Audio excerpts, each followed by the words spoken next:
Hello, everybody. Welcome back to Football Heaven 24/7. It's been a while since I've been on here. Today, we're basically going to talk about the start of the new season that's coming up.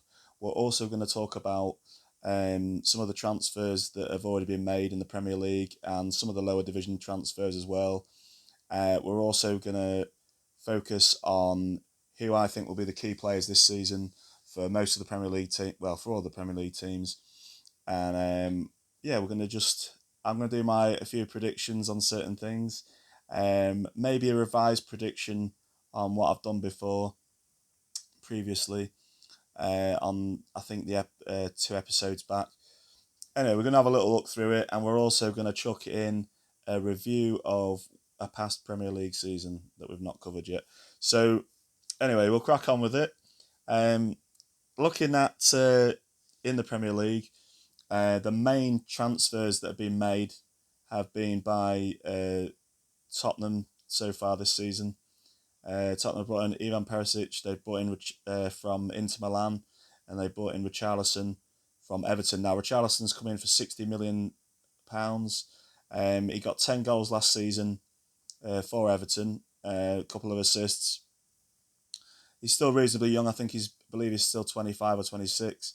Regular for the Brazil squad. I think it's a good addition as a backup striker for Harry Kane.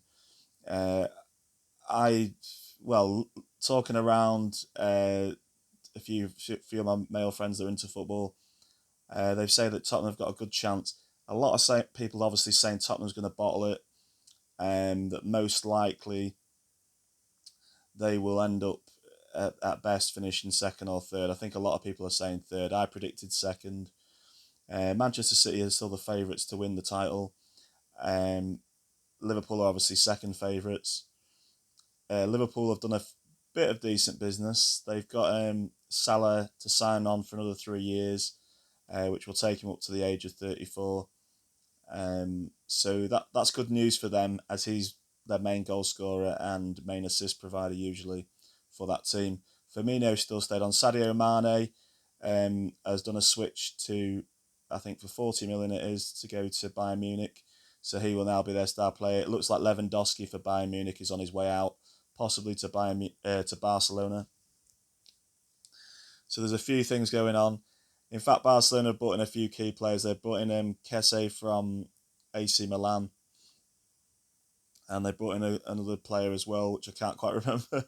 But Barcelona are basically starting to rebuild that team so they can challenge in their league in La Liga next season against Real Madrid, because Real Madrid ran away with the La Liga title last season. So yeah, it'd be interesting to see what happens. Manchester City have also signed Calvin Phillips, born and bred Leeds boy from Leeds United. They brought him in for 45 million plus some add-ons as the seasons go by. Um, Leeds themselves have brought in, looking to get in Tyler Adams, a guy from RB Leipzig in Germany, and they've also brought in a guy called Rocker as well, a guy called Christiansen, and they're looking to sort of get another winger in case Rafinha goes, because Rafinha is their star player at the moment. Chelsea, Barcelona, and possibly Tottenham are all, and Arsenal as well, are all going in for him. So it'll be interesting to see where Rafinha ends up. Obviously, I can update people in the next episode on that one. We're looking further into it. Chelsea, there's a possibility that Raheem Sterling could leave Manchester City and go to Chelsea. Obviously, Jack Grealish came in last summer for Manchester City, and he's there as a sort of ready-made replacement on the left wing for Raheem Sterling. Raheem Sterling's won everything he can win with Manchester City apart from the Champions League, and I think he'll want a fresh challenge. Besides, he before he signed for Liverpool years ago, he was on the books at Queen's Park Rangers, so he has a lot of family and friends down in London area. So you can imagine that that's quite a possible deal to go through in the next week or so, probably. So we'll see what happens with that. With Manchester United, they're doing a big clear out. They've got a new manager, Ten Hag, as we know. Paul Pogba's gone back to Juventus, where it looked possible he was going to PSG. There's a few other players that have left. Lindelof's left, Matic and Mata have left. So there's a few of the old guard that are leaving. Players that weren't really performing and doing their job properly. Manchester United were honourable in their comments about Pogba when he left on the official site, but there was a lot of fans saying, thank goodness he's left because he was overpaid and he just showed glimpses of what he could do. He was never the player that everyone expected him to be. So he kind of let Manchester United down a bit there. But and Manchester United, as we know, had a very poor season last season by their standards, finishing sixth. So yeah, there's been a few comings and goings. It's been quite interesting so far. Nottingham Forest have probably recruited um, the most out of all the Premier League teams so far. They've brought in 4 players. They've got Dean Henderson on loan from Manchester United. He was Manchester United's second choice goalkeeper last season. Fantastic signing for them on loan. They've also brought a guy called Bianconi, who's come in from FC Troyes in France. They've also signed up Brennan Johnson, their young striker that's 21. He had a breakthrough season last year, scoring 16 goals and getting 10 assists. He signed on for another I think it's for 5 years even. So he'll be there till he's 26 years old. So that's a great bit of business for Forest. They've signed in a couple of other players as well, so they're doing some fantastic business. These players are not, apart from Henderson at Manchester United, who had a whole season on loan at Sheffield United a few seasons ago in the Premier League. A lot of these signings are not really proven in the Premier League, so it'll be interesting to see how they get on. Steve Cooper's man management will be key for them to see whether they'll stay up this season. A lot of people are predicting Forest to go down. I said 10th at the start of a couple of weeks back. I was going with my heart over my head, maybe. I still think they'll have a good season. I still think they've got a good chance of staying up. A few of my mates that I've talked to, they think that they've got a good chance. Manchester United, the team whose kit I'm wearing today, I love this kit, to be honest. Okay, I know a lot of people hate the team, but it's a lovely, lovely, lovely kit. Ronaldo on the back. Talking of Ronaldo, he wants out. I can understand why. It's not the Manchester United that he's been familiar with playing with in the past. There's no superstars there now. It's just a bunch of overpaid players who just aren't performing. So I can see his frustrations. Chelsea are rumoured to be interested in him. There's also possibilities of Bayern Munich as well coming in for him to get him for another season. He has said publicly that he wants to end his career at Sporting Lisbon, the team that he started off as a kid. Before Manchester United obviously took him there all those years ago. I believe that was in 2003 when they got him. So yeah, it's all interesting. It's all quite exciting. Tottenham, they've done some great business, as I said earlier. There's a few more players I'm sure to come in for Tottenham. I think Conte is really, really looking to challenge for the title.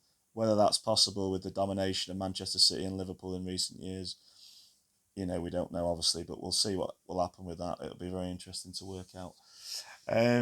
So it's been like I say, last season was quite interesting. We know, obviously, the Champions League that Liverpool and Manchester City will be playing in that next season, or this season coming up even.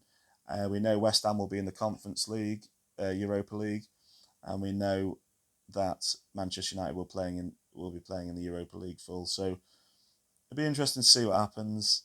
As I say, my money's still on Manchester City to win. They've made to win the title. They've made the additions of Calvin Phillips. I think that's a good signing.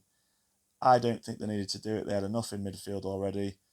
The only player that's really left Manchester City of note, who's quite old now, 36 by football terms, Fernandinho, he's gone back to Brazil to play for one of the teams over there, and possibly he'll probably retire after that. So yeah, it's interesting to see. There's a few players that have come and gone. As I say, there's a few. I did do in one of my last episodes the games that will be starting up at the start of the season. We know that the first few 4 televised games will be on Friday the 5th, starting on Friday the 5th of August. Crystal Palace will play Arsenal. As I said, last season they beat them 3-0. I don't think they'll be repeated that again. Arsenal are building up. Arsenal have actually signed Gabriel Jesus from Manchester City for 45 million. So he will be able to play in every single game this season if he doesn't get injured, obviously. He will be Arsenal's main choice as a striker now. I'm sure he'll be really happy with that. At Manchester City last season, he wasn't getting game time every game. And for a player of that quality, he needs to be playing in every single game. So it'll be interesting to see what he does for Arsenal. I predicted, as I said a few weeks ago, that Manchester City would finish top, that Tottenham would finish second, Arsenal would finish third, and I said that Manchester United would finish fourth. Now, I might revise that. I personally think that Liverpool could drop to fourth. I think possibly Liverpool will finish fourth instead of Manchester United. Got a bit carried away. I was trying to say something outside of the norm because most pundits or people that are doing it are predicting, obviously, Manchester City and Liverpool 1-2 finish in the league like it's been, a few times over the last couple of seasons. But I feel Tottenham could push through as long as they don't get injuries and as long as their side can be as consistent as they were in the last sort of 15 games of last season under Conte. He's a great manager. But we'll see what happens anyway. So it'll be interesting to see. Going through some of the other teams, as I say, Forest have signed some players in. Fulham, newly promoted, they've signed Paulinho for 17 million. There hasn't been like loads and loads of activity in the other clubs. Chelsea haven't brought anybody in. There's been a few players that have left Chelsea. Antonio Rudiger's gone to Real Madrid. I'll spit it out. Christensen has gone to Barcelona, and there's a few players still that could come and go. Obviously from Chelsea, Everton. They've brought in James Tarkowski from relegated Burnley. Also, Newcastle United, talking about Burnley, Newcastle United have signed Nick Pope for 10 million. So that's a good addition. I would say Dubravka will be now relegated to number 2 slot. Also, I forgot to mention earlier that Forest have signed, they're looking to sign this guy called Diakate from Mainz. That's going to happen soon. And also Wayne Hennessy's come in as a backup goalkeeper for Forest, as Bryce Samba, who was the number 1 for Forest last season. He's gone to RC Lens. He's gone back to France basically for 4.3 million today. So yeah, there's a few comings and goings. Like I said, for Forest, there's a few players that are not necessarily Premier League tested, so it'll be interesting to see how they turn out, whether they'll prove to be gems or flops. Forest fans are used to seeing a lot of flops in the past, but hopefully these players will come on and produce some good quality and keep Forest in the Premier League. So, and hopefully they can build on that. So we'll see what happens. Yeah, looking through some of the other teams, there's been some interesting comings and goings. Most notably, when we're looking at just getting some information. Yeah, we're going down the list. Like I say, Everton have got Tarkowski, and that's important for them. Their defence was very shaky, but as I predicted, I don't think Everton will do anything great. I possibly think they'll finish 14th, 15th sort of place. So slightly better than they did this season. I believe they finished 16th last season even. But yeah, I can't see anything much more happening there. As I say, Leeds have already brought in some decent players. Wolves, they've yet to buy in some decent players. Brentford, the only thing that's looking like happening at Brentford at the moment is Ericsson, who was on loan there last season and did fantastic for him. Christian Eriksen, as we know, had a heart attack, a cardiac arrest. Same thing, really. At the Euros that a year or so previously. He had a great season for Brentford last season. Scored a couple of goals, a few assists. Manchester United are very close to buying him. So they need a creative playmaker like that in midfield. They've not had that for quite a while. Paul Pogba was meant to be that, but he wasn't, as I said earlier, he wasn't consistent enough for them. So it'd be interesting to see Christian Eriksen, if he comes in for Manchester United there. It's very, very close, that deal. That could make a bit of a difference for him. But like I say, a lot of players are leaving. Anthony Martial came back from his loan spell, playing for Seville in the Spanish league last season, but he didn't really do anything there. So it'll be interesting to see where he ends up. Possibly, I would say he'd end up in France for a lesser team, as he's not really producing at the moment. Bournemouth, they've not really brought anybody in a note. Aston Villa, they've had a few signings, as I've mentioned in previous episodes. They've managed to sign up Coutinho for another few years, which will be useful. Possibility Suarez may come. That sort of died down, that rumour, to be fair, recently, for Villa. Villa, they bought in early on, actually, not long after the season had finished, they bought in a player from Marseille who will prove to be very, very good for them, Camara. So it'll be interesting to see how he'll do. He had a great season for Marseille last year. So yeah, we'll see what happens with that. Southampton, there was rumours of James Ward-Prowse going to different teams. He's not moved yet. I don't think he'll move. Pretty much every season, James Ward-Prowse has predicted that he'll move somewhere. If I was thinking he would move anywhere, it would be a London team because his family's from Portsmouth. He plays for Southampton. I can't really see him going further north than that. I think if he's gonna go anywhere, it'll possibly be Tottenham or Arsenal. But I just can't see him moving. I think he'll stay for another season at Southampton. Southampton have not really done any much business. I think they've got Sangarian, this player from abroad. He's a midfielder, so that we'll see whether he does anything for them. I personally, like I say, I think that Southampton are going to be dangerously close to relegation this season. I think they've been on the edge of going down for quite a few seasons. They've had some absolute pastings, as I said in the previous episode. They're not consistent enough, and I feel that the time's going to run out. Same as what happened with Burnley. Burnley had several seasons where they were sort of teetering on the edge of relegation a number of times, and eventually, if you don't invest enough money in the Premier League, you can't expect to stay up for more than 4 or 5 seasons, even if with a great manager like Burnley had in Sean Dyche. So it'll be interesting to see what happens. Going into like lower leagues, as I said on the previous episode, Vincent Kompany, the former Manchester City great, he is the manager at Burnley now. They brought in a number of young players, a couple from Manchester City, a couple from other bigger teams in the Premier League. So it'll be interesting to see how they blend. Interesting to see as his skills as a man manager will make, whether they'll make a difference or not, and allow Burnley to have a chance of coming back into the Premier League at the first attempt. As we know, Norwich went down with them. They consistently come up and down. Norwich will possibly are the favourites to get promoted. Watford are obviously second favourites to get promoted from the Championship back to the Premier League. Burnley are not one of the favourites. I think that's because they're losing a lot of key players. As I say, Nick Pope's gone. Tarkowski's gone already. There's a few other players that will probably yet go. Ben Mee, I think there's a rumour that Leeds United might be coming after Ben Mee, who's a prominent defender for them. So Leeds need to shore up their defence. They're playing a different type of football to what they were playing with Bielsa. Bamford will be back from his injury.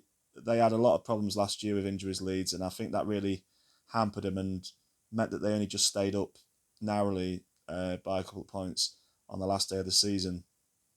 But like I said earlier in the previous episode, I fancy Leeds to finish a little bit higher this season. I don't think they'll do anything crazy, but I think they'll finish.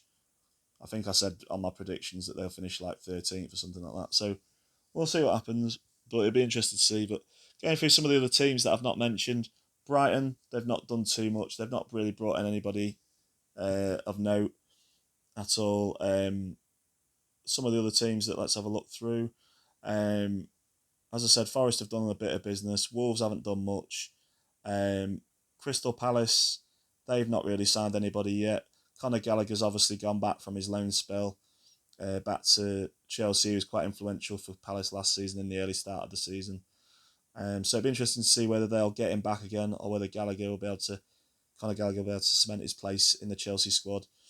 It'll be interesting to see. West Ham, no one of note's come in. A lot of rumours, the usual. A lot of West Ham fans will be getting pretty annoyed because they're not really building on the successes that they've had over the last couple of seasons. I can feel their frustration. They'll be wanting that billionaire to take over. I think he's from I think he's from Czech Republic. So we'll have to see if Golden Sullivan let him take over this season. I don't think they will. I think it'll be the season after this one. But West Ham are desperately in need of investing, getting a new striker. There's a rumour that Andrea Bellotti, it's been circling, who scores consistently for Torino and Serie A. There's a rumour that Andrea Bellotti will be possibly coming as a striker to West Ham, but they desperately need to firm that up in the next week or so. There was rumours of Souček leaving, possibly to Spurs, but that's died down. Hopefully West Ham can keep that midfield because they're really going to need that if they want to challenge for Europe again. would say a lot of the young West Ham supporters are really happy with the last couple of seasons, but I know some of the older ones, some of the ones that have seen them through thick and thin over the last 40 odd years, will be hoping that they obviously get a striker in the door, possibly a couple more defenders.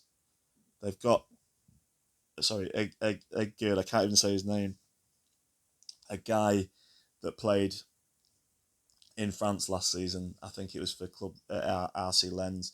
They've got him in, and that's the only player they've bought in. So needs to be more investment.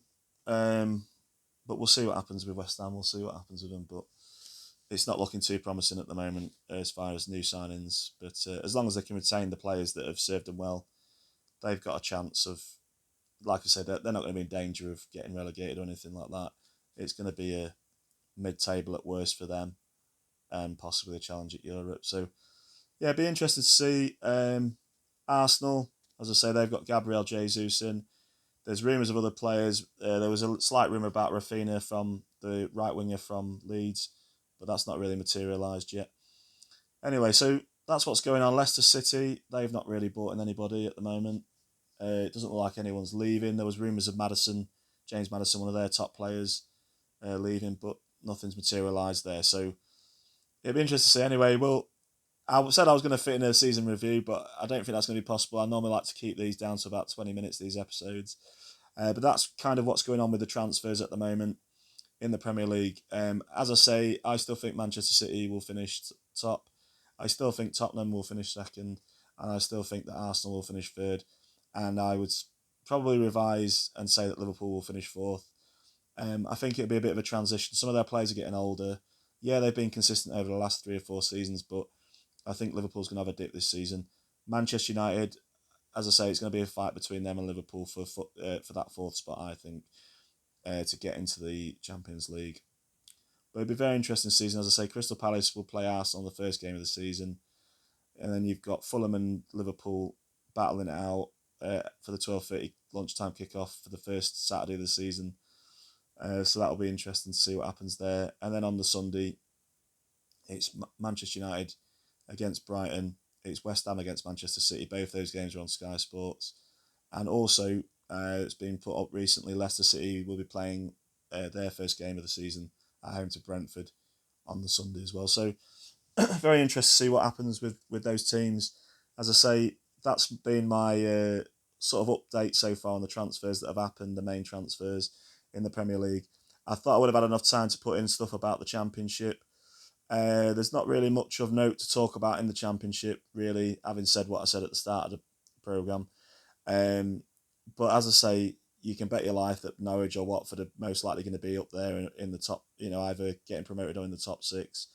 Burnley, touch and go. We'll see what happens with them. And I would look at other teams. I think I said it in the previous episode. I think if you're looking for a surprise package to go up at the Championship this season, there's been a team that's been quietly progressive over the last few seasons, and it's Coventry City. And that's my sort of outsider to get promoted to the Premier League. So you heard it here first. You can make your choice whether you want to get behind that or not, but that's up to you. Have a great week.